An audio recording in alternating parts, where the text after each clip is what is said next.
Vivre la permaculture avec Gwen Roland et Annabelle Lépine. Bonjour Annabelle. Bonjour, Wen. Comment ça va, mon ami? Ça va bien, ça va bien. Toi, comment ça se Good. passe de ton côté? Ça se passe très bien. Ça se passe très bien. Comme je te confiais en prémisse, une grosse pleine lune, beaucoup Oui. de vents de changement. C'est super transformateur. Ça bouge, tu sais, ça vibre avec le printemps Hmm. bien en masse, là. Fait que, Ouais, on est le 4 mai présentement, ouais, 4 mai oui, 2023, oui. quand Fait on que, enregistre.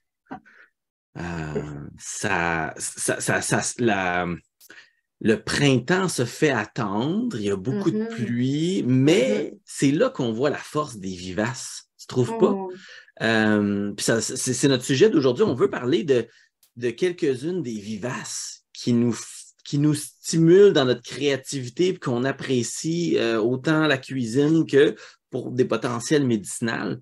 Et ouais. puis, moi, c'est ce qui m'a fait vraiment, ce qui m'a vraiment intéressé à la Forêt Nourricière quand j'ai commencé à travailler dans le domaine du design écologique avec la permaculture, c'est qu'il y avait une emphase très grande sur tout ce qui était vivace, arbres, Mhm, arbustes, herbacées. mhm. Le potager, c'est intéressant. Tu sais, j'ai été formé à l'ITA de Saint-Hyacinthe, on parle beaucoup des légumes, on parle beaucoup de tout Ouais. ça, mais on parle aussi des petits fruits, mais on n'a pas parlé Ouais. beaucoup des herbacées. Donc, il y en a quelques-unes là-dedans, moi, que j'ai découvert qui ont vraiment fait triper. Mhm. Et puis les vivaces, les arbres, les arbustes, les herbacées, ben, ils sont là vraiment, là, aussitôt qu'il commence à faire beau, ils commencent à sortir. Là, puis moi, j'ai encore rien planté dans mon potager. Je pense que pas mal de personnes ont planté dans son potager à cette Mhm. date-ci. Pendant ce temps-là, dans certains arbustes, ils sont en pleine feuille, ils profitent Ouais. déjà avec leurs panneaux solaires du soleil. Ouais. Tu sais, wow, Ah pareil. ouais. Ah ouais, c'est le fun de les voir aller. Puis tu sais, moi, on dirait que je redécouvre encore mon site, même si ça fait là, mon troisième printemps à cet endroit-là, tu sais.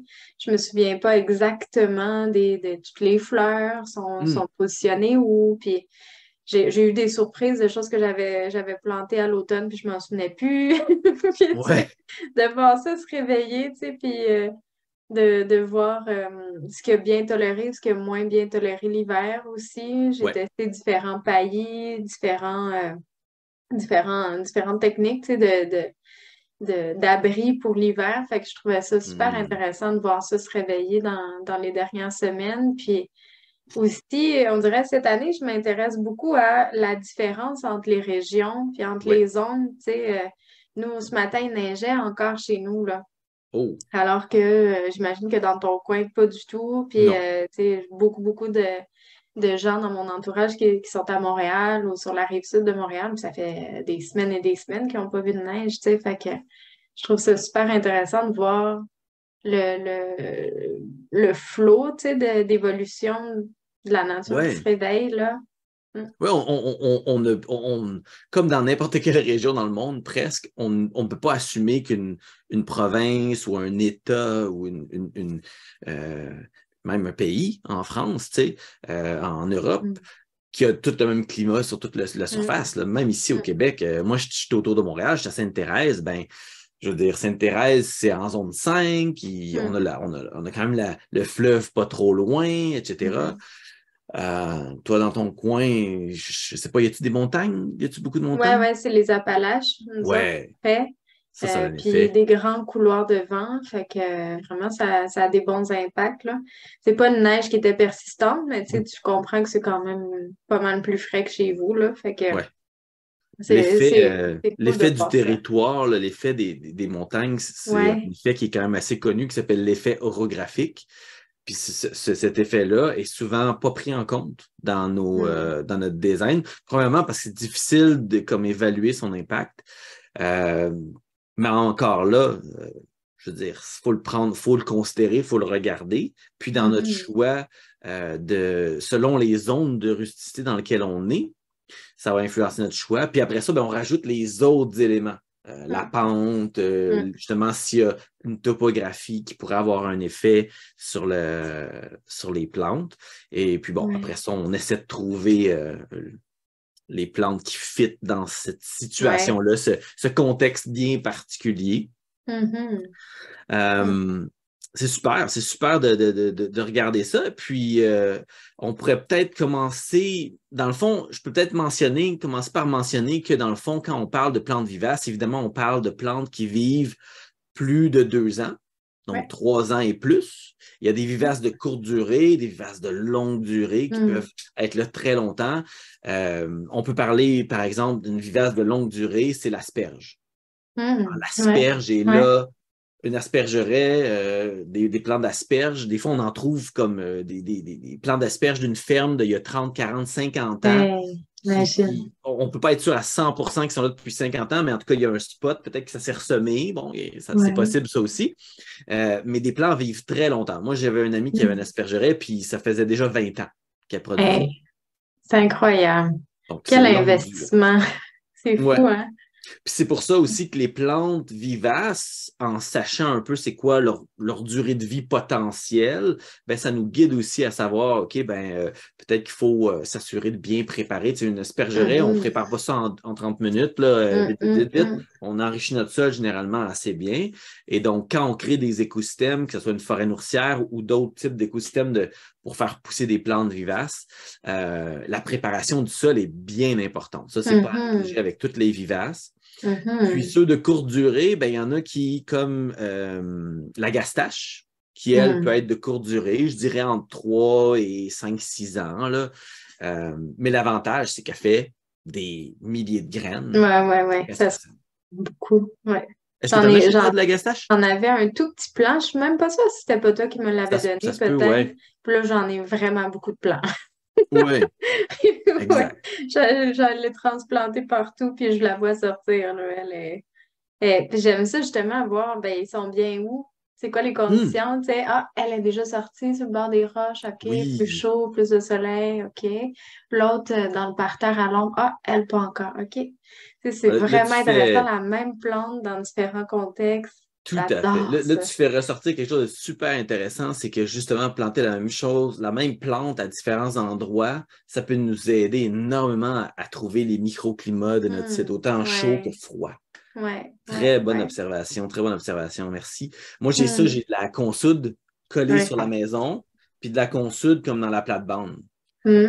Puis dans la maison, 2 fois plus grosse que celle dans la plate-bande. Proche de la maison. Pour la chaleur aussi. Oui.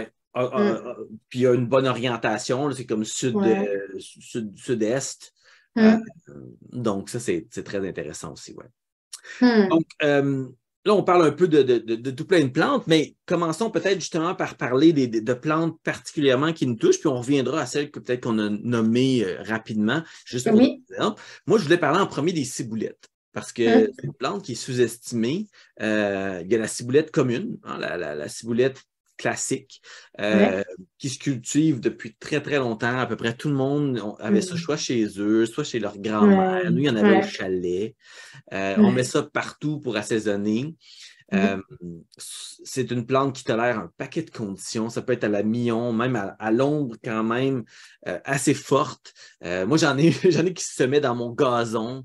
Puis ça pousse dans le gazon. Donc, c'est vraiment une plante très, très flexible dans son déploiement. Et puis, elle attire énormément d'insectes bénéfiques. Qui sont vraiment le fun avec ces gros pompons mauves. Toi, est-ce que tu as de la ciboulette présentement dans tes jardins? Non, pas encore, mais c'est quelque chose que je veux implanter. J'adore ces pompons-là, le mauve. Je trouve ça tellement beau. Puis j'aime bien le goût aussi. Moi, je connais plus la ciboulette, pas je connais plus, mais je trouve plus intéressant la ciboulette à l'ail. Oui. Je sais qu'on va s'en reparler, mais c'est clairement 2 choses que je veux implanter là, cette année. La ciboulette ail, justement, c'est à la différence de la ciboulette commune, qui, elle, a des petites tiges rondes, vides à l'intérieur, puis des petits pompons mauves. La ciboulette à l'ail, elle, c'est une ciboulette avec des feuilles plates et des fleurs blanches en forme d'étoile, plusieurs petites fleurs sur un genre d'ombelle. Et puis, une autre différence, c'est que la ciboulette commune fleurit au printemps, puis la ciboulette à l'ail fleurit à l'automne. Donc, c'est fun parce que ça nous permet de couvrir 2 moments de floraison. Puis c'est des fleurs qui sont super appréciées par les pollinisateurs. et de nombreux alliés, de nombreux prédateurs de d'autres insectes. Hmm. C'est intéressant. Puis C'est intéressant. ils peuvent être mis, tu sais, on peut faire une section avec plusieurs plants, puis ils remplissent bien l'espace, là, tu sais, c'est une plante. Ouais, c'est ça, je me demandais, ça s'étale-tu pas mal? C'est quelque chose à Surtout la contrôler ciboulette à ou... l'ail. Ouais, la ciboulette Ouais, à l'ail, OK. elle peut devenir, même considérée qu'elle peut devenir envahissante si on la laisse à OK. la graine, mais ça nous permet quand même de mentionner que chaque plante a un peu son régime de gestion. Donc, il ne faut Hmm. pas négliger cet aspect-là. Moi, je dis toujours que, comme pour un animal, si on veut travailler avec cet animal, si on veut avoir une bonne relation, il faut l'apprivoiser, hein, il faut Ouais. s'apprivoiser. En fait, Ouais. faut s'apprivoiser l'un et l'autre. Avec les plantes aussi, des fois, les gens assument que ah, ben, j'achète la plante, jamais là, je lis dans un livre.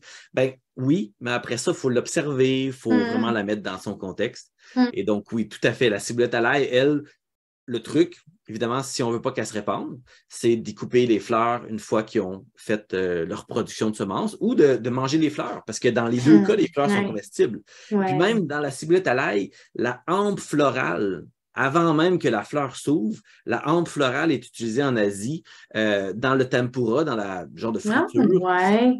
frit, et puis c'est un mets d'une délicatesse. Hmm. Ben oui, je comprends. Hey, ça doit être délicieux, ça. Hum, hum, Merci, ça donne des bonnes idées. hum. Tu sais, là, c'est ça. Moi, la fièvre me prend à chaque fois que je pense à ces choses-là. Je rêve tellement un jour d'avoir l'autosuffisance dans les épices, tu sais, Hum, dans la hum. cuisine, là, être capable d'en faire pousser pour l'année, tu sais. Je vous en parlerai plus tard, mais j'ai vécu mes fins de réserve là, sur Ah, l'ortie, sur le thym, tout ça, tu sais, mes carottes, tu sais, j'ai fini plein de choses dans les dernières semaines, puis je me disais, oh, OK, j'étais à tu sais, quelques mois, là, un trimestre d'en avoir assez pour faire mon tour de calendrier au complet, tu sais, dans ma consommation, puis c'est vraiment un target qui m'allume, là, de penser que comment je pourrais le conserver, tu sais, pour en avoir toute l'année, puis en profiter mhm. toute l'année, ça C'est un, m'allume bien gros.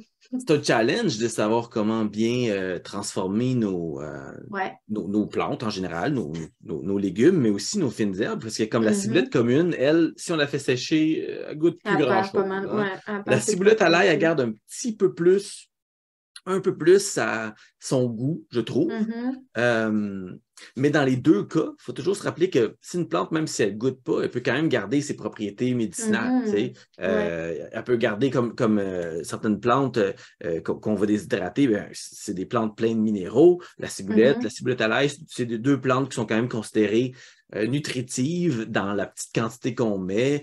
Ils ont un paquet de minéraux, de vitamines, etc., qui sont Ouais. dedans, des composés soufrés aussi. Puis bon, c'est sûr qu'à la sèche, quand on sèche, on en perd toujours une partie, mais toujours essayer de sécher le moins chaud possible. Ça, c'est Ouais. quelque chose que Ouais. j'ai compris. Là, je ne suis pas un spécialiste de la déshydratation, mais ce que j'ai compris, c'est qu'on essaie de toujours trouver la température la plus basse pour Mhm. sécher, pour garder le plus des éléments pour ne pas détruire ce qui serait Ouais. dans la plante. Ouais. As-tu un déshydrateur, toi, chez toi? Ouais, ouais, En j'ai un utilises-tu gros un? déshydrateur, je pense 6 ou 8 plateaux, là. OK. J'avais un Ouais. peu overkill là, quand je l'ai acheté, mais ça m'est arrivé souvent de l'utiliser au complet et puis Ouais. d'être bien, bien content de l'avoir. Ouais. Euh, Ah, je trouve ouais. ça le fun parce que ça, je sais pas s'il y a ça sur tous les modèles, mais sur le mien, il y a une espèce de guide, tu sais, de Hmm, température justement en oui, fonction des aliments. Fait on peut le en fait, c'est remplir au essentiel. complet de. Ben oui, ouais, vraiment, Achetez parce pas que. un déshydrateur s'il n'y a pas Oh non. la capacité de mettre une température Ouais, spécifique. J'en ai vu là, ouais. des anciens peut-être, là, qui étaient un peu plus Mm, anciens, là, qui n'avaient pas de température. mm, Puis surtout, il faut qu'il y ait de l'air, hein? Il faut qu'il y ait une mm, poussée d'air. Ça aussi, c'est un ouais. aspect important. Il faut qu'on soit capable de mesurer la température puis s'assurer qu'il y ait tout le temps une circulation d'air pour bien faire le travail. Mm, ouais. Je vous en reparlerai peut-être dans un autre épisode, mais j'ai le Oui, projet d'en faire un immense. suis. Une genre de garde-robe aux pièces, là, des décorateurs, là. Des Ah belles ben, ambiances. j'ai hâte que tu en reparles. OK. Je pourrais enchaîner si tu veux, Oui, ou avais-tu autre vas-y. chose à dire sur les ciboulettes? Ah non, c'est assez. Je pense que c'est assez. OK. Assez dit sur les ciboulettes. Moi, j'ai comme pas pensé de dire en introduction, mais moi, je retrouve vraiment une espèce d'amour des vivaces ce printemps, notamment de par le fait que je vais bouger, tu sais, dans mon écosystème. Donc, Mhm. je suis comme dans l'étape de voir ce qui réapparaît puis de les diviser pour essayer d'en apporter des Ouais. petits bouts, tu sais, dans mon nouveau cocon.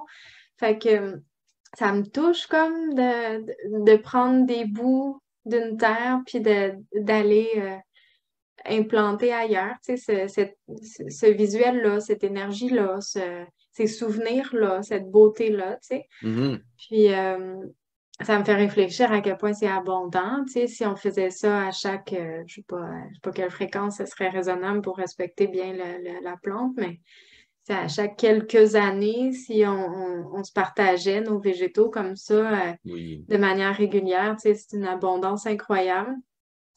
Puis, justement, je me dis comme ben, j'ai envie de garder en trace, tu sais, sur mon nouveau site, de garder en trace vraiment qu'est-ce qui est quoi, puis ça vient d'où, puis ça vient de qui, tu sais, si c'est Mhm. des amis ou de la famille ou autre, là, puis de chouchouter ces vivaces-là, là, ça vient vraiment Tout à me fait. réconforter, tu sais, de dire Puis que ça va m'accompagner. qui sait si ces gens-là vont pas réavoir besoin de leurs plantes. Je me rappelle quand je t'avais donné Hum, des plantes, je oui, t'avais dit, ben regarde, comme ça, je m'assure que si je la perds, moi, dans mon écosystème, mettons, moi, il faut que je déménage, puis je peux pas partir avec tout, ben je sais que toi, oui, tu l'as. oui, oui. C'est à peu près 3 4 ans hein, pour diviser une OK, vivace, juste ouais, pour, à titre général, on ouais, généralise. À peu OK. près 3 à 4 ans, c'est là le temps qu'elle est bien établie, puis généralement, Mm. elle a commencé à s'expanser, si ça, Hmm. Bon, à cet endroit. merci. Ben, vois-tu, à 3-4 ans, tu sais, il y a de quoi faire un beau réseautage d'échanges, là, ça serait Mhm. intéressant. Euh, Moi, de mon côté, j'essaie le plus possible de choisir, on dirait, les plantes que je décide de mettre dans mes aménagements en fonction qu'elles aient au moins 3 fonctions, autant que Mhm. possible, là. Fait que soit médicinal, ornemental, comestible, que ça attire les pollinisateurs, que ça Oui, repousse des nuisibles indésirables, que ça fixe l'azote dans le sol, que ça décompacte le sol, bon, peu importe. Mais j'essaie qu'il y ait toujours au moins 3 fonctions, si c'est possible. Il y en a plein que je fais des exceptions parfois, là, mais j'essaie de me donner cette règle-là pour que ça serve au plus grand nombre. mhm. Puis, vois-tu, je pense que je commencerais par le kale. All right. Ceux qui me connaissent savent à quel point je suis fan de kale.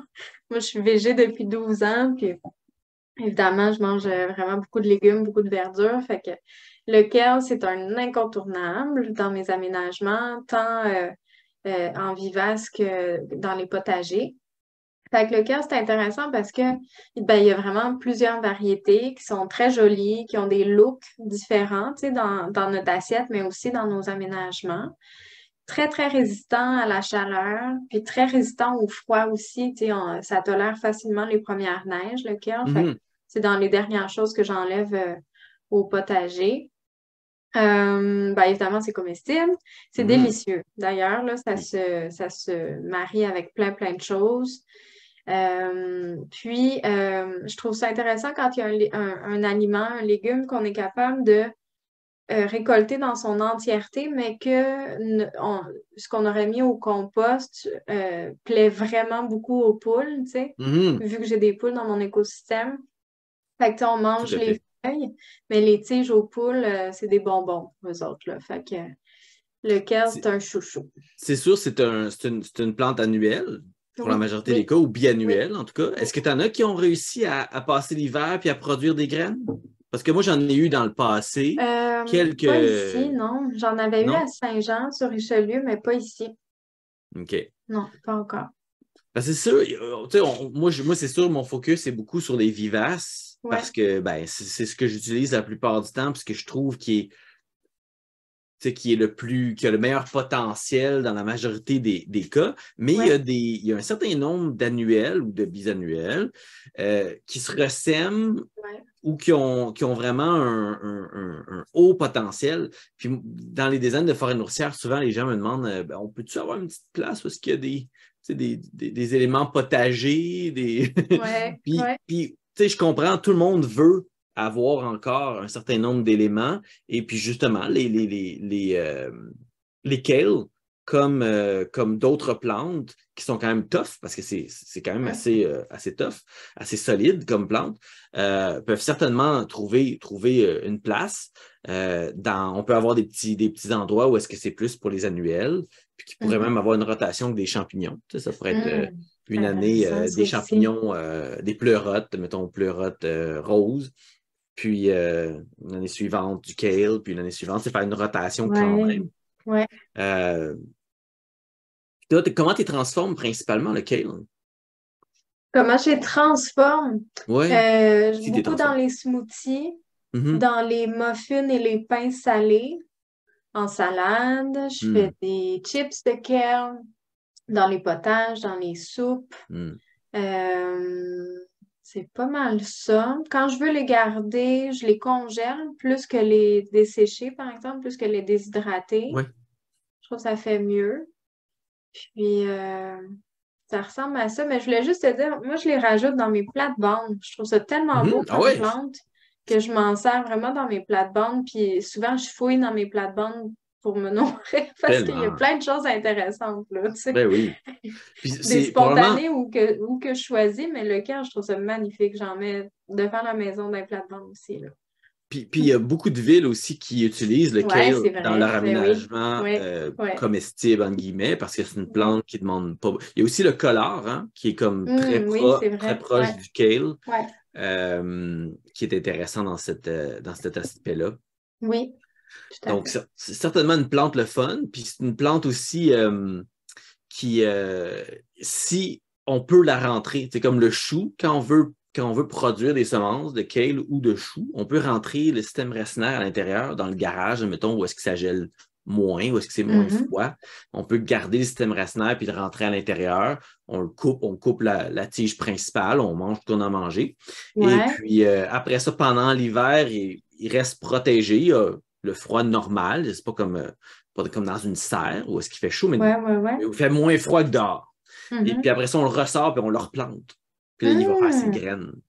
Moi, c'est ce que j'ai fait. C'est là que j'ai eu le plus la plus grande quantité de semences et de plants qui ont survécu. C'est en faisant ça, en les rentrant dans un endroit, disons, frais, mais pas trop froid. Un garage, comme je disais, un sous-sol non chauffé, bon, ce genre de situation-là. Et puis, bon, après ça, on peut aller chercher plus de semences, un petit peu d'autonomie. Ben oui. Est-ce qu'il faut que ça soit à la noirceur complètement? Pas spécifiquement, parce que le froid fait que, dans le fond, la plante est simplement inactive, elle est en dormance. OK. C'est intéressant. Merci. Oui, c'est le genre de choses qui, ça demande l'espace, ça demande, mais tu sais, les producteurs de semences, moi, ça m'intéresse beaucoup, la production de semences. C'est quelque chose que j'ai fait pour mes besoins personnels, sans me soucier excessivement là, des croisements potentiels. Mais c'est ça, rentrer les plantes à l'intérieur, ça reste que ça demande quand même pas mal d'espace. D'organisation. D'organisation. Ouais. Est-ce que tu avais autre chose à dire sur cette plante? Sur lequel, non. Non, ça pas.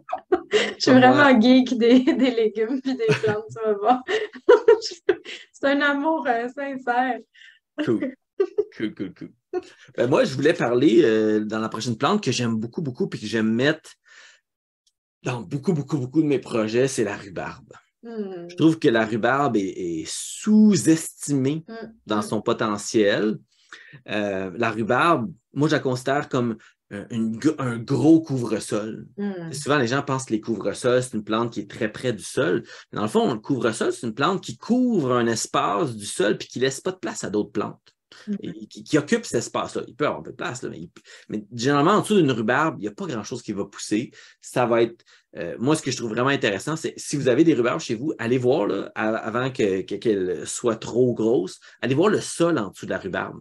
C'est tout le temps un beau sol meuble. On dirait qu'il y a beaucoup de vie, qu'il y a eu beaucoup de vers de terre. Tu sais, c'est comme un endroit protégé, humide. Les feuilles concentrent l'eau vers l'intérieur de la plante, en partie, en tout cas, au moins.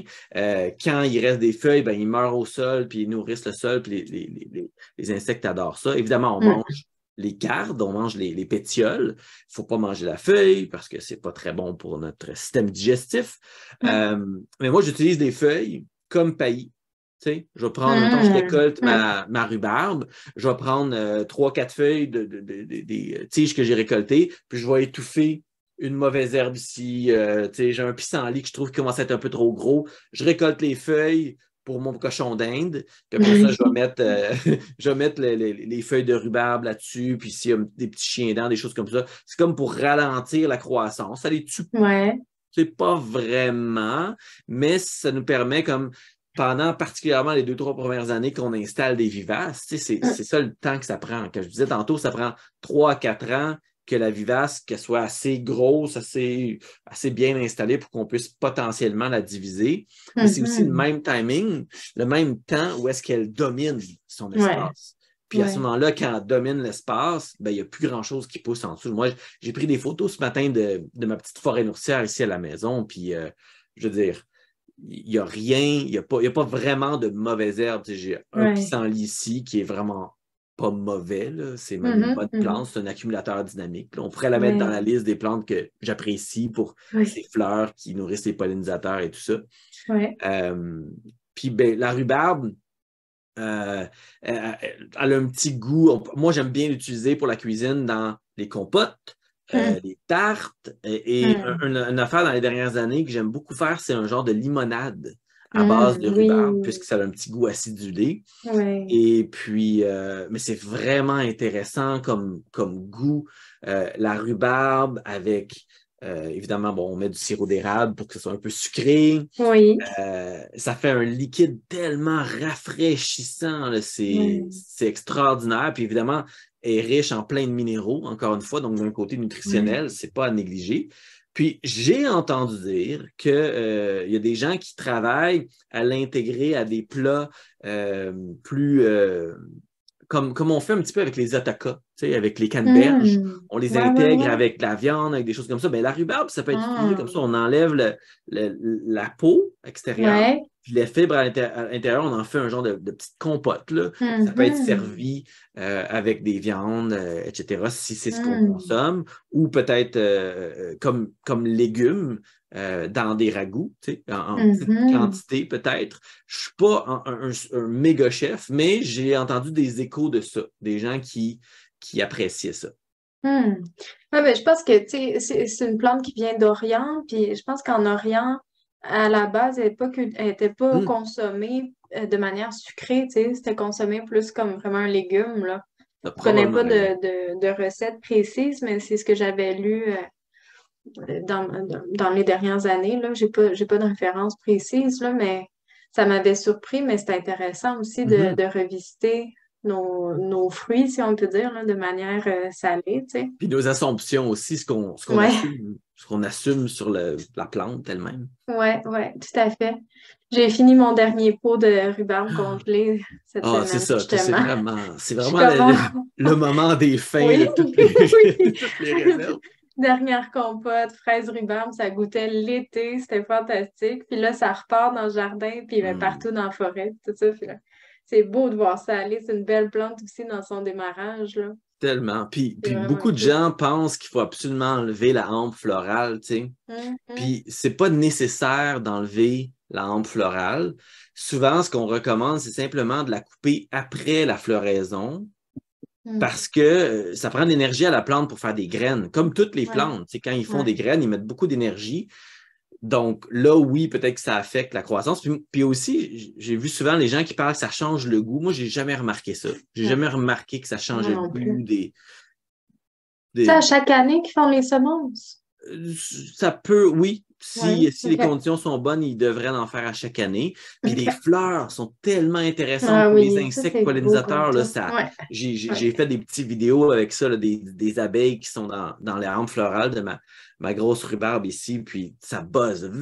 C'est très, très intense parce qu'il y en a vraiment beaucoup. Puis moi, je trouve ça très beau. C'est quand même très beau d'un point de vue magnifique. esthétique. Oui.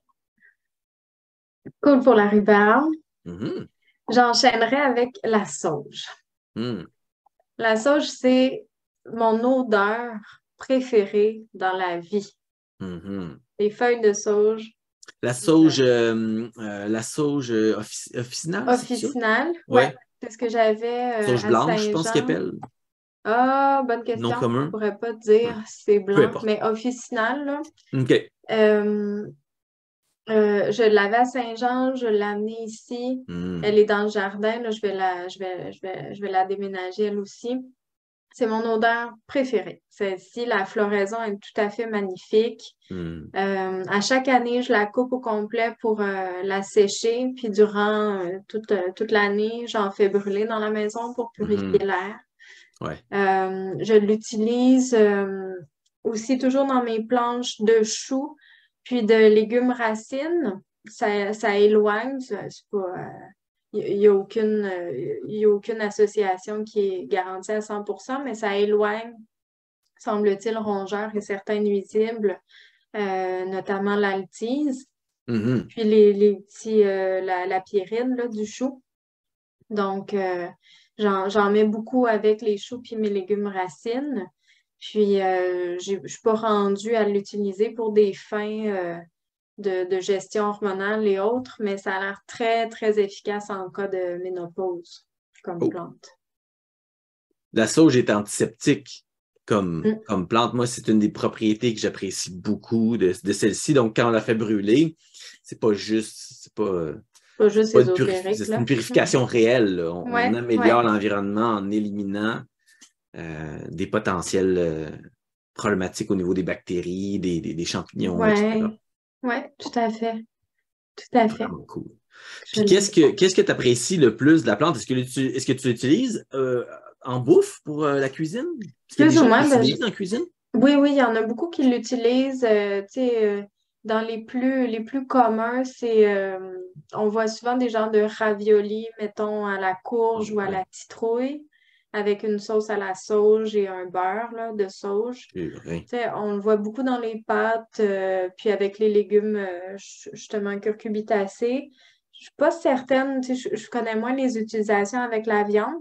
Mhm. Mais moi, c'est plus en infusion, vraiment que je le prends, OK. mais pour le plaisir, parce que j'adore cette senteur-là, puis ce goût-là.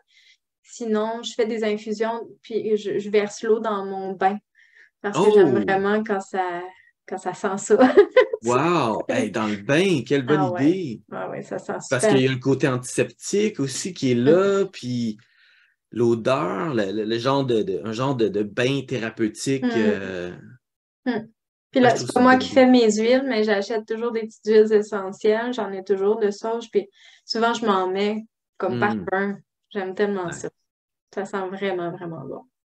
Excellent, excellent, Il est beau excellent. comme tout. Ça, les huiles essentielles, c'est super intéressant, mais c'est pas nécessairement, c'est pas quelque chose qu'on peut facilement faire chez soi. Non, Il faut ça un me semble quasiment distilleur. inaccessible. Ouais. Je caresse ce projet-là, mais je me dis, oh boy, je sais pas si j'ai assez d'une vie pour me rendre là. Ah, Donc, ça, je pense que nous, les curieux, en tout cas, dans le domaine de la permaculture en général, quand notre vie tourne autour de ça, euh, c'est des curieux. Premièrement, on est toujours des mm, curieux. Puis mm, deuxièmement, ben, il y a tellement de choses qui nous intéressent que c'est clair que on n'arrivera pas à tout faire pendant une vie. Donc, il faut ouais, choisir ouais, nos batailles, comme on dit, ou choisir ouais, nos projets. Puis mm, laisser aussi s'inspirer, se laisser inspirer par les autres qui ouais. font. Ouais, c'est ça, je me disais, ou bien s'entourer, tu sais. Ouh, On puisse avoir un réseau de, je sais de que gens comme nous, tu sais. c'est ça, je sais qu'il y avait un distillateur, excuse-moi, une machine à distiller, Mm, distillateur, hein, je pense que c'est ça, un je distillateur, sais pas trop. qui était accessible comme un genre de coopérative. Il faudrait que Ah! je retrouve c'est quoi. Mais tu sais, il fallait arriver avec une certaine quantité, évidemment, puis Mm, savoir comment ouais, l'utiliser, etc. Ce que ouais. j'ai aucune idée comment faire Mm, présentement. mm, Mais je trouvais ça intéressant, cette idée-là. Puis il me semble que j'ai vu tout ça là, au Québec. Là. Donc, ça mm. aussi, c'est intéressant là, dans nos Oui, partages de ressources oui, oui, potentielles. certainement.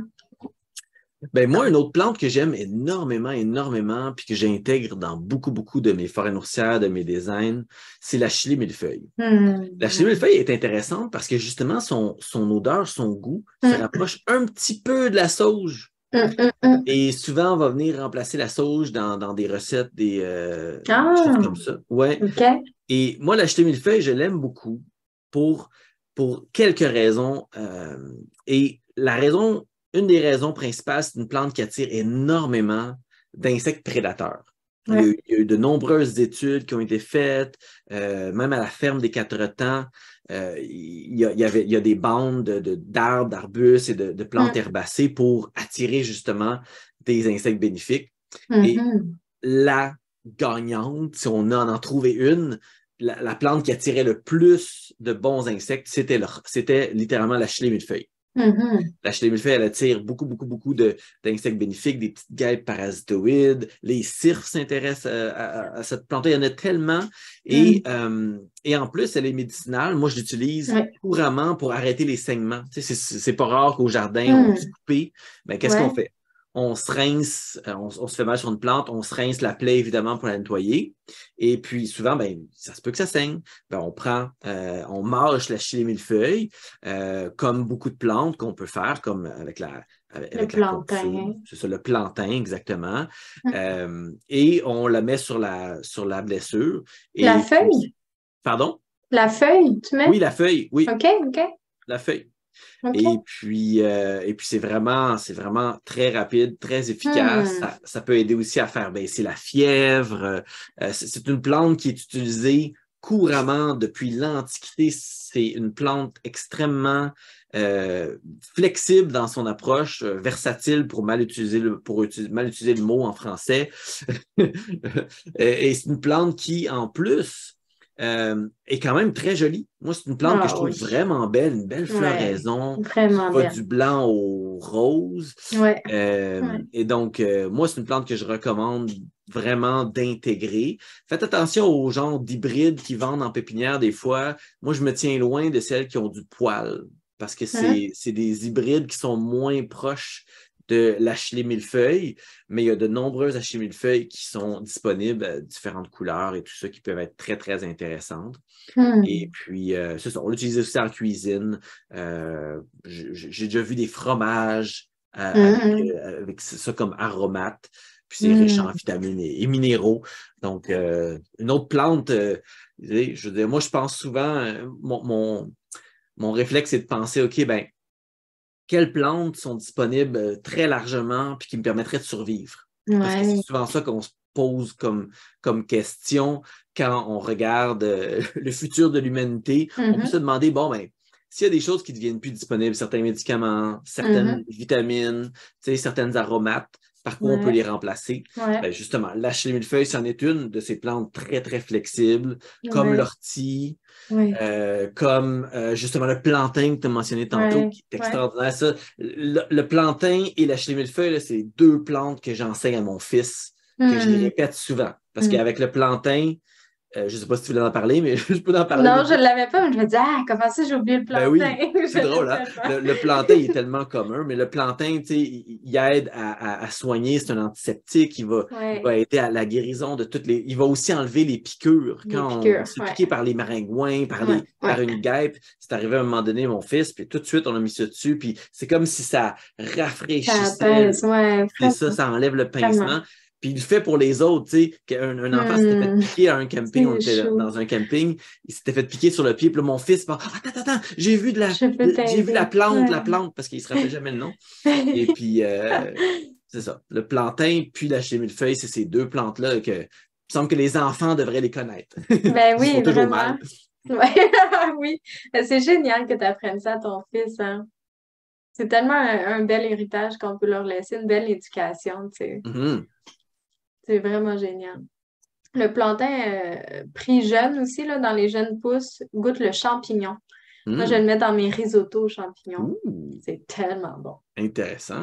Très, très J'ai bon. déjà goûté aux feuilles, mais j'avais jamais. Mais plus Peut-être dans vieux, la c'est cuisson. coriace, là. Ouais, peut-être dans C'est la plus cuisson, coriace. Ouais. il y a quelque chose qui se passe là. Est-ce que tu le mets comme à la fin ou tu Ouais. le mets. OK. Tu Ouais. le mets comme dans les dernières 2-3 minutes de cuisson, Oui, peut-être? ouais, OK. on veut comme qu'ils prennent un peu de vapeur, mais on veut vraiment des pousses Super. fraîches, là, tu sais, Comme la plupart flexibles, des. puis jeunes, très tendres, là, tu sais. Comme Super, la comme la plupart, plupart oui, des c'est feuilles. ça, ça devient trop fibreux, là, en cours de saison. Peut-être un dernier mot sur la chilée. Moi, c'est Mhm. dans mes incontournables quand j'ai mes règles. Hmm. Le combo achillée-framboisier, je vais enchaîner avec le framboisier pour que ça suive. Ouais. Euh, c'est phénoménal. L'effet que ça fait pour apaiser les douleurs, là, c'est vraiment le truc le plus performant que je connaisse, plus que les Advil, plus que tout le reste, là. Oui, c'est un antispasmodique, Ouais, c'est ça. anti-inflammatoire, antiseptique, cicatrisant. Donc, Ah ouais. clairement, ça a sa place Ouais, dans la dans notre pharmacie. pharmacie, Ouais. ouais, c'est ça. Fait que si j'enchaîne, mettons, avec le framboisier pour que le discours se suive, Mhm. euh, ben, framboisier, les feuilles, justement, sont très utiles en infusion pour traiter ça, les douleurs menstruelles. Ça nous fait une infusion qui est très, très bonne au goût aussi, tu sais, qui goûte vraiment fruité, qui nous Oui. rappelle la framboise pratiquement. Mais c'est aussi une feuille qui, euh, qui sert de base un peu pour n'importe quelle infusion. Tu sais, c'est une feuille qui est très, très versatile, puis que je consomme, moi, en quantité industrielle toute C'est l'année. agréable. C'est un Ah goût ouais, agréable. ouais, vraiment, c'est très doux, puis tu sais, ça prend, c'est drôle à dire, mais ça prend la place dans le sens que ça prend un certain volume, tu sais, mais Mhm. ça vient pas prendre trop de goût, tu sais, dans ton infusion. Évidemment, c'est super abondant comme plante, ça se multiplie très vite, ça peut même être envahissant, tu sais, c'est une plante qu'on doit contrôler. Puis les fruits, ben là, ça se discute pas, là. Ouais. C'est un bonbon, ça aussi. Fait que framboisier, c'est une plante que j'attends beaucoup au printemps, justement, pour renouveler mes stocks. Puis dont on profite tout l'été, tu sais, selon les différents cultivars de framboises. Fait que Ouais. je l'adore, Puis vraiment. les petits rongeurs apprécient beaucoup les tiges. Oui, oui. Les tiges, une autre utilité, on peut nourrir lapins, cochons Mm, d'Inde, hamster. Il aime beaucoup gruger la tige. mm, Puis, bon, c'est sûr, s'il y a beaucoup d'épines, vous pouvez toujours passer un petit coup de couteau dessus là, pour mhm. enlever, pour casser un peu les épines, mais il aime ça parce que il y a comme Le quand on les petit prend, quand jus, elles sont là. encore vertes, il y a comme du jus Oui, dedans. Il aime oui. beaucoup ça. Donc, ouais, c'est une plante super le fun. Puis, une des choses peut-être qu'on peut donner un petit truc aux gens, mettez pas un plant de framboise comme au hasard quelque part. Mettez-les en rang. Ah, ça va se dire. Comme Ouais. Annabelle l'a dit, faut les gérer, Mm, faut les contrôler. Pas mm, dans le sens contrôler excessivement, mais on sait que c'est une plante qui va déborder. On sait mhm, que c'est une plante qui va mhm, dépasser. Donc, mm, donnez-leur des tuteurs, faites-leur une mm, cage, mm, faites quelque chose pour les garder. Puis, ayez pas peur de les mettre en rang. mm. C'est Ouais. une bonne manière de gérer. Puis ça aide aussi à éviter les maladies. Les maladies fongiques, entre autres, ça permet d'avoir Ouais, une meilleure circulation d'air. Parce que si vous avez ouais. un gros bosquet, une grosse zone de framboises, Vous ben, vous un, vous allez rendrez sûrement pas, là. rater plein de récoltes. Ouais, Puis ouais. deuxièmement, il va y avoir beaucoup d'humidité qui va s'accumuler dans l'environnement. Donc, Ben oui, puis c'est une plante un peu hostile à rentrer dedans, là, avec mhm. des piquants, tu sais, c'est Ah oui. pas... elle est super le fun pour plein de choses, mais quand faut que tu y ailles, t'es mieux t'habiller, là. Tu Ouais, sais, c'est pas- exactement. Puis si on la tuteur, au moins, on peut ramener les tiges, puis on Ouais. sait aussi quand elle sort de sa zone, tu Mm, sais. mm, Ah, là, t'es pas à ouais. ta place, clairement. Je viens te récolter, j'en donne à mes voisins, à mes amis, Ouais, ouais, je fais circuler la plante. Ouais, tout à fait. ouais. Mais justement, c'est le fun, tu sais, de savoir qu'il y a des usages pour les animaux aussi, parce qu'elle va être à gérer, on le sait. Fait que, tu sais, Mhm. c'est le fun Ouais, tout à fait. de pouvoir la mettre à profit. Ouais. Exactement, exactement. Moi, je veux dire, on pourrait parler de millions de plantes puis parler jusqu'à ce que le soleil se lève demain matin. Moi, je peux peut-être mentionner une mention spéciale. Allons-y avec mes Ah, mentions spéciales. oui. J'ai l'oignon égyptien, que j'aime beaucoup, Mhm. qui est Ouais. aussi appelé l'oignon marcheur. Hein. En fait, c'est une échalote comme telle. Et puis, elle fait des petits bulbés, donc des petits oignonnets là, au bout de sa tige. Et puis ça, dans le fond, ça nous permet de les reproduire super facilement. Il y en a tellement qu'après quelques années, vous allez en avoir partout. Moi, j'en ai Mm. tellement dans mon jardin, là, c'est rendu quasiment, on peut dire que c'est une mauvaise herbe, mais vraiment pas mauvaise pantoute que j'adore. Elle fait beaucoup de... Puis éventuellement, on peut aussi manger le plant mer. On peut manger l'échalote, mais il ne faut pas attendre trop tard parce qu'elle devient un peu visqueuse. Moi, Mm. OK. habituellement, je récolte mi autour de la mi-juillet. C'est à peu près ce qui est bon de mon côté à moi. Et puis, on peut manger aussi les petits bulbés, là, qui est super correct. Puis je vais finir avec deux petits fixateurs d'azote que j'aime bien, le lupin, que beaucoup de gens connaissent. C'est une plante qui est quand même très intéressante, qui aime quand même les climats, qui peut aller dans les climats assez froids, qui va tolérer aussi une bonne quantité d'ombre, qui va être qui est capable aussi d'émerger d'à peu près, tu sais, vous avez de la menthe, bon, lui, il va sortir de la menthe, il y a zéro problème si vous décidez de mettre de la menthe dans votre jardin, versus d'autres plantes qui, elles, vont se faire bouffer par la menthe. Puis mon petit dernier, ce serait la Baptisia. Baptisia, qui est un autre fixateur d'azote, qui est une plante ornementale quand même connue, mais rarement moins utilisée, disons, dans le contexte de la permaculture. Pourtant, c'est une fabacée comme le lupin. Et puis, ça fait un beau, gros plant, une floraison qui est un peu courte, mais qui attire beaucoup les pollinisateurs, comme celle du lupin. Et puis, c'est une belle plante. Comme le lupin, c'est une super belle plante, une fleur coupée qu'on peut récolter puis ramener à l'intérieur. Donc, Baptisia, tu me l'as fait découvrir ce soir, puis c'est un coup de cœur. Je pense que vraiment, c'est quelque chose que je veux implanter. C'est magnifique. Allez voir ça si vous ne connaissez pas. Ça vaut la peine de voir ça. Comme on se disait, autant le feuillage que les fleurs sont magnifiques. Là. Baptisia australis. Super cool. Je vais finir avec mes deux chouchous, je pense. Mon chouchou numéro 2, la consoude. Ah, puis j'ai pas dit le pissenlit. OK, 3 chouchous. Je vais faire ça vite. Okay? Pas de problème, vas-y. Mon troisième, c'est la consoude, que je trouve tout à fait magnifique, là, avec les petites clochettes. C'est une plante qui a vraiment un beau port, qui a une belle prestance, qui prend de la place et qui est impressionnante, de par sa croissance rapide. Puis elle s'acclimate super bien de plein d'endroits, comme tu nous disais tantôt. On voit qu'elle préfère un peu plus la chaleur puis le soleil, mais super versatile. Puis elle attire vraiment beaucoup les pollinisateurs aussi. C'est comme un petit piège à bourdon, là, dans mon coin, c'est toujours tu sais elle est où parce que tu entends tous les insectes qui sont proches, tu sais. Puis je me suis laissée inspirer, moi, de Edible Acres qui fait une haie de consoude proche de ses composts, de manière à pouvoir faucher une couple de fois dans la saison pour faire l'accélérateur de compost. C'est une plante qui vient accélérer ton compost.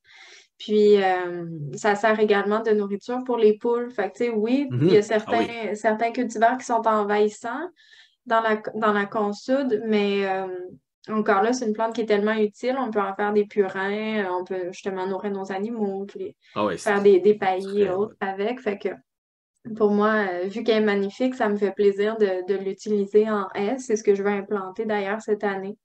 En sachant que je vais avoir un entretien à faire, mais je pense qu'elle nous le rend bien. Oui, tellement. Sinon, chouchou numéro 2, le pissenlit, que j'ai recommencé à consommer avec énormément de bonheur ce printemps. Fait que les feuilles en ce moment sont tout à fait délicieuses. Les racines sont dépuratives. On peut les prendre en tisane ou en teinture mère. Le vin de pissenlit, j'ai pas essayé encore, mais si un jour j'ai du temps, c'est quelque chose que je voudrais essayer aussi. Évidemment, comme on sait, c'est les premières fleurs qui servent de nourriture pour plusieurs insectes.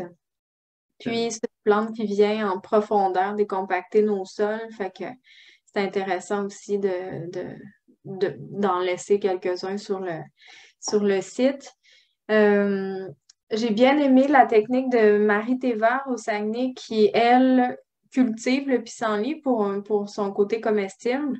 Mais donc, quand tu les choisis, tu choisis à quel endroit tu les mets, puis tu choisis d'en laisser grossir quelques-uns. En mettant du paillage, par exemple de la paille ou du copeau, ben là, on s'assure que ça ne soit pas toujours plein de terre, parce que c'est une plante qui est super longue à laver, par exemple, quand tu veux la manger. Fait que je me dis que je vais faire ça aussi.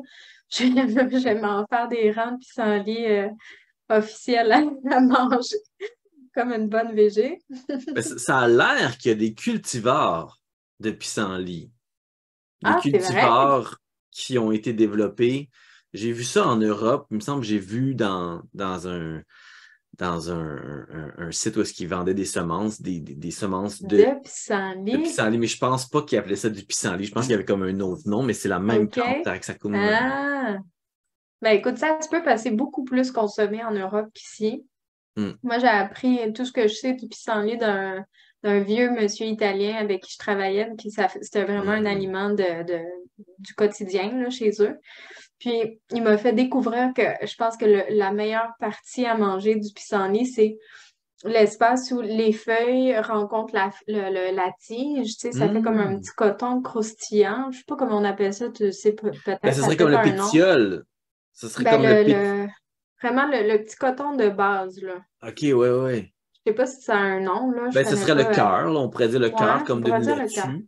Si Oui, oui, on... c'est vrai. Ouais, on pourrait dire le cœur si on prend comme référence la laitue. Ça, là, juste revenu un peu dans le beurre, sel, poivre, là. Oh mon Dieu, que Donc, c'est bon. donc, si j'ai bien compris, il y a comme une partie plus blanche, puis là, qui se transforme en la racine. Mhm. Donc, tu élimines la Juste racine là, ouais. dans ce Tu contexte-là, coupes puis pas tu la gardes racine. comme la Une petite partie du affaire haut, de feuilles qui commence, là. puis les petites bases, des petits pétioles à la base des feuilles, Ouais. parce que je n'ai enlevé aujourd'hui, j'en avais trop Oui, dans oui. mon aménagement. Et puis là, je sortais ça, puis il y en avait qui étaient tellement profonds, puis ça, c'est un petit truc que je peux donner aux gens, là. Vous l'enterrez plus profond, puis il va faire beaucoup, beaucoup, beaucoup de tiges, de feuilles, dans le fond, des pétioles blancs Ouais. qui sont Mhm, super doux, beaucoup mhm, plus doux que la mhm. feuille une fois qu'elle commence à faire Plus de d'amertume, la là. Ouais. photosynthèse. Et puis la petite partie blanche, là, et si, admettons, il est enterré plus profond, je pourrais prendre, Ouais. sortir ma racine, l'enterrer 10 centimètres plus profond, puis là, les feuilles vont essayer de Ah sortir. oui, bonne Puis toutes idée. les feuilles sur le 10 centimètres qui est dans le sol, c'est un petit peu comme Les endives. les endives, c'est ça, les Ouais, endives, ouais, exactement. ouais. Puis c'est ça, cette partie-là est super agréable. Mais dans le fond, ça serait ça, ça serait le Ben là, cœur oui, c'est et cette intéressant partie-là. de se dire, on peut-tu aller plus loin, tu sais, avec ce petit bout-là Ouais, ça, qui c'est d'en est faire délicieux, on plus. peut-tu en faire plus long bout? C'est C'est un ça. bon test, je vais l'essayer, je t'en reparlerai. Puis, Super. mon chouchou numéro un de toute la vie, c'est l'ortie, Hmm. que j'aime d'amour. J'en ai cueilli un gros bol hier de pousses, puis là, je me dis, ah, là, c'est le top, là, tu sais, des pousses d'une plante puissante comme ça, là, c'est concentré comme ça se peut pas. Fait que, évidemment, c'est comestible. Je vous parle, là, je sais pas si vous le voyez, je me mets plein de feuilles dans un bocal, je le remplis d'eau. Je me Pour ça. fais une infusion froide, comme ça, je le laisse décanter mettons, un 12 heures, 24 heures. Fait que je bois ça, une eau de smoothie, je mets l'ortie dans mes smoothies, une eau d'ortie, je veux dire. Je mets les feuilles dans mes smoothies, dans les quiches, les potages. Ça contient beaucoup, beaucoup de fer, l'ortie, Mhm. puis pratiquement 30%, je pense, de protéines. Très, très riche en Très protéines. nutritif. Ouais, vraiment. Ça nous aide à nous reminéraliser après Mhm. l'hiver. Cette année, je voulais vous le montrer, puis j'ai oublié de l'amener dans mon bureau, mais cette année même, j'ai récolté à l'automne les racines de plusieurs plants Ouh. que j'ai fait macérer dans de la vodka cet hiver. Fait que la teinture mère de racines est connue pour traiter les allergies saisonnières, le rhume des foins. Oui. Fait que je ne l'ai pas essayé encore, j'ai pas de symptômes du tout. Je me dis que je devrais peut-être le prendre préventif, mais en tout Hmm. cas, je vais avoir ça comme C'est expérimentation un, cette c'est un année. adaptogène aussi. C'est pour ça, on l'utilise, c'est pour nous permettre de nous adapter justement aux changements dans notre corps, Hmm, puis nous permettre de gérer ça. Mon ami France aussi, tu avais fait le cours Herboriste, de ouais, forêt nourricière avec chez oui, France. oui. Euh, et puis, c'est ça, c'est de même que j'ai découvert à quel point l'ortie était Hmm, incroyable, ah ouais, pour toutes ces raisons que tu as ouais, mentionnées. ouais, c'est vraiment, vraiment fantastique. C'est une plante qui est bio-indicatrice aussi. Elle nous indique Ouais. que notre sol est très riche en azote. Mhm. On peut en faire des purins au jardin qui sont très, très puissants. Puis finalement, ben, les poules adorent. Ils Oui, adorent les feuilles, ils adorent les graines aussi. Fait que oui, c'est une plante qui est envahissante aussi, qu'il faut gérer parce que Gérer. quand on se frotte dessus, c'est pas doux, évidemment. Non. Mais en la gérant, on peut générer comme plein de produits justement pour nos utilisations personnelles ou pour les poules. Fait que soit que ça va aux poules, soit que ça va aux déshydrateurs pour se faire des bonnes tisanes tout l'hiver, soit Mhm. qu'on les mange fraîches toute la saison. Ça tolère super bien la chaleur tout l'été, puis ça s'est rendu tard en saison aussi à l'automne. Fait que c'est C'est mon, c'est le mon combo préf. conso d'ortie, ces deux plantes un peu emblématiques des gens qui veulent être autosuffisants parce que c'est deux plantes qui ont tellement de qualité, autant pour la nourriture animale, autant que pour la nourriture humaine, autant pour le côté médicinal que pour la facilité d'entretien. Puis l'ortie, c'est Ouais. sûr, il faut faire attention. C'est comme la conso de l'ortie, c'est la même chose, il faut faire attention quand on la récolte. Par exemple, à partir du moment où est-ce qu'il commence à être en fleurs, là, on arrête de la consommer. Les feuilles, le feuillage, la console, c'est la même chose. Je vous dis ça, je ne vous conseille pas parce que c'est déconseillé de manger la console, mais moi, j'en mange parce que j'ai regardé les données qui étaient disponibles, puis il y a autant de, il y a autant de danger de manger des consuls probablement que de manger des épinards. C'est OK. les substances qui sont nuisibles sont un petit peu partout là, dans tout ce qu'on mange. C'est juste une Ouais, question de ouais, ouais. concentration puis au moment de la récolte. Moi, je vais manger de la Ouais. console plus au printemps. OK. L'ortie, même chose. On va couper les bouts, là. Comme là, j'ai fait ça tantôt. J'avais une petite faim. J'ai coupé quelques bouts d'ortie. J'ai mangé les feuilles pendant que j'étais en Ouais. train de travailler. C'est une des sources de protéines ou est-ce que c'est pas une légumineuse, mais c'est Mm. une des meilleures sources de protéines qui n'est pas Ouais. légumineuse, ce Ouais. qui est assez Ouais. extraordinaire. Oui, tout à fait. Tout à fait. Et 30% de protéines pour une Oui, c'est fou. plante, j'en connais pas vraiment d'autres. Tu sais, Et- on est habitué avec les céréales, mettons, ben là, oui, les sarrasins, des trucs comme ça, mais sarrasin, c'est un chénopode, c'est une pseudo-céréale. Mais tout à ah, c'est fait, vrai. Ouais. on a dans nos. Puis, tu sais, il y a pas il y a aussi des choses qu'il n'y a pas. Tu sais, il n'y aura pas de gluten, par exemple. Tu sais. Sur de Ouais. protéines sans gluten, Ouais. etc. Ouais. Si vous Ouais. demandez pourquoi j'ai un éclairage rouge, pour ceux qui regardent en vidéo, c'est mes semis Ah! qui s'allument. Donc, juste, c'est ça. Dans le fond, ces deux plantes-là, tu l'as mentionné, il faut les gérer. Ça, c'est Ouais. certain. Fait que, tu Ouais. sais, on invite les gens, ceux qui ont peur, il y a beaucoup de gens qui ont peur de mettre de la consulte. Je sais que sur le site du jardinier paresseux, qui est vraiment extraordinaire, qui aide énormément de gens, et puis que là, maintenant qui est décédé, Mm. son fils entretient son site, et puis Ouais. continue à faire vivre tout ce Ouais, savoir-là. c'est cool. Ben, lui a été traumatisé par un site envahi de consoude. Oui. Donc, Ouais, oui. Ouais. il vous le Je recommandait me pas disais du tout, non. du tout, du Oui. tout, parce qu'il y en avait déjà partout sur Mm. son site. Mais la réalité, c'est que si on la gère bien, hein, moi j'en ai ici, ça fait des années, et Mm. puis aussitôt qu'il y a une floraison, puis que il y a comme moi je le laisse à peu près une semaine et demie de floraison avec la consoude officinale. Mm. Et puis je viens couper les fleurs. Je passe Mm. devant mes consoudes, je coupe les fleurs. Toutes les fleurs que je vois, je les coupe. Et comme ça, j'évite qu'il y ait des graines. Mm. Et ensuite, je vais la tailler 2 à 3 fois par année jusqu'au sol. Mm. Donc, à ce moment-là, on peut les utiliser pour faire des extractions végétales, ce que beaucoup de gens Ouais. appellent des purins. Ouais. On peut les utiliser pour activer le compost. On peut les utiliser pour nourrir Mm. les animaux. Tu sais, Mm. tellement d'utilisations, mais évidemment, peut-être un petit conseil dans la fin de notre discussion, c'est apprenez à connaître les plantes Mm. avant de les mettre en place. Oui, Mm. lisez, prenez le temps de les lire, prenez le temps de les apprivoiser si vous les avez vus à quelque part d'autre, dans un autre jardin ou dans la nature. Puis chaque plante a un peu son régime de gestion. On parlait des framboises, Mm. c'est bien de les mettre en rang. La consoude, comme je dis que c'est bien de tailler des fleurs puis de rabattre au sol selon l'environnement 2 à 3 fois par année. Euh, Mm. Évidemment, il y a aussi certains cultivars, comme la consoude. On peut aller chercher certains cultivars comme le Bucking 14, qui est une variété qui a été développée pour les protéines animales, mais Mm. aussi, ils ont sélectionné pour le fait qu'elle ne se ressemait pas. Mm. Mm. Et donc, il y a aussi des C'est opportunités des comme ça. bons éléments, ça. Ouais. Exactement. Donc, Ouais. C'est super intéressant de parler des plantes Oui. vivaces. J'espère que ça a été intéressant pour les gens qui nous écoutaient. Je Il y a vous encore plein de souhaite. choses à dire. Nous, on a eu du fun, je pense, en tout cas. Ben oui.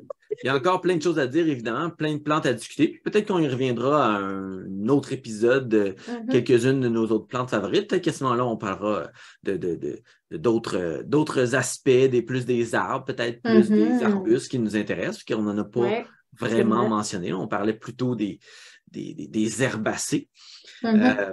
Et puis, en tout cas, moi, j'ai trouvé ça très agréable. Toi, as-tu quelque chose à mettre sur la table en cette fin de session de discussion? Non, juste que c'est des discussions qui me nourrissent beaucoup, qui me motivent énormément. Je suis contente de faire ça. Excellent. Comme les plantes les plantes dont on a discuté qui sont parfois méconnues dans leur capacité à nous nourrir puis à nous offrir quelque chose d'intéressant, dans leur pleine diversité, dans toutes leurs fonctions, hein, comme tu l'as mentionné. C'est rare qu'une plante a fait juste une chose. Pourquoi regarder la framboise juste pour son fruit quand elle nous offre aussi ses feuilles, ses tiges? Pourquoi regarder la rhubarbe pour juste ses pétioles, qu'on peut utiliser les feuilles, puis que ces fleurs attirent les pollinisateurs. Donc, regardez les plantes pour le maximum de leur fonction. Puis, prochain épisode, on va vous amener un autre sujet et puis continuer à explorer la vie qu'on se crée avec la permaculture. Oui. Merci pour tout le monde qui nous écoute. On commence à avoir des beaux commentaires de gens qui nous suivent, puis qui nous contactent aussi en dehors du podcast en nous disant qu'ils nous ont entendus. Puis c'est vraiment génial de vivre ça avec vous.